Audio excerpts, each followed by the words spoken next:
Okay. Okay. Yep. Okay? Yep. When I was a young man, um, I was only a teenager. My mother, she'd be working. She'd be baking cookies. She would be cooking. She would be taking care of customers. But it would come to supper time, and she'd eat supper at the marble table in the store. Now, the place was a mess. We used to mop the floor once a week. We used to try to keep the place clean, but it was almost impossible. It was always cookies, stuff from cookies and cakes laying around. There was powder spilled all over the place, and the place was a mess. And Mom was trying to cook. She was trying to take care of customers. She was decorating cakes. She was doing everything you can imagine. Busy all the time. The phone's ringing. So summertime came, and she collapsed because she had to take a break.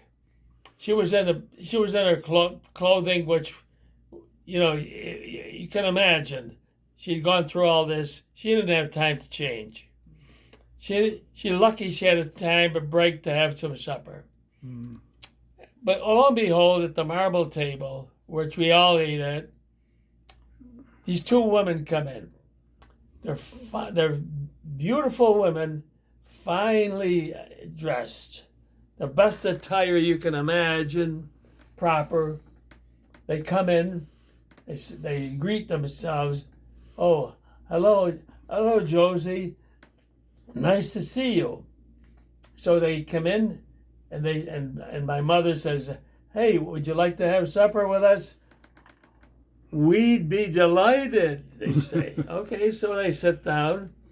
Now these two women, they're both millionaires. They're both the highest class women. They should be in the Syracuse Hotel having supper.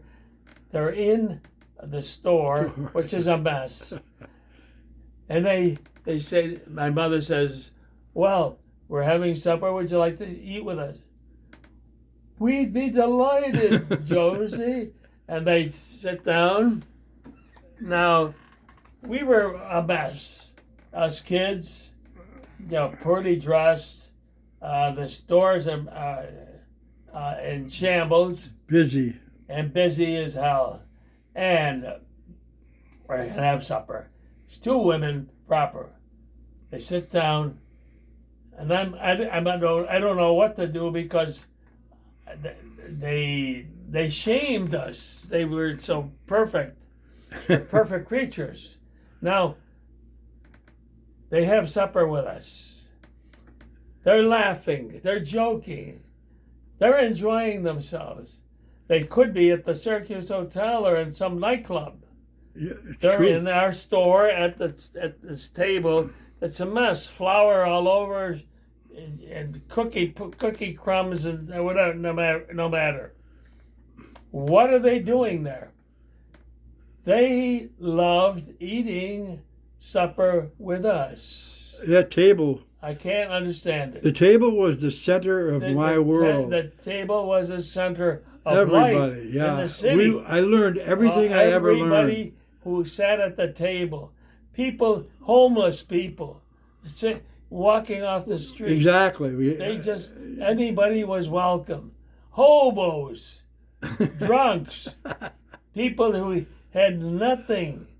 People that I would have been afraid of. Even a war hero that was discarded. No, a war hero.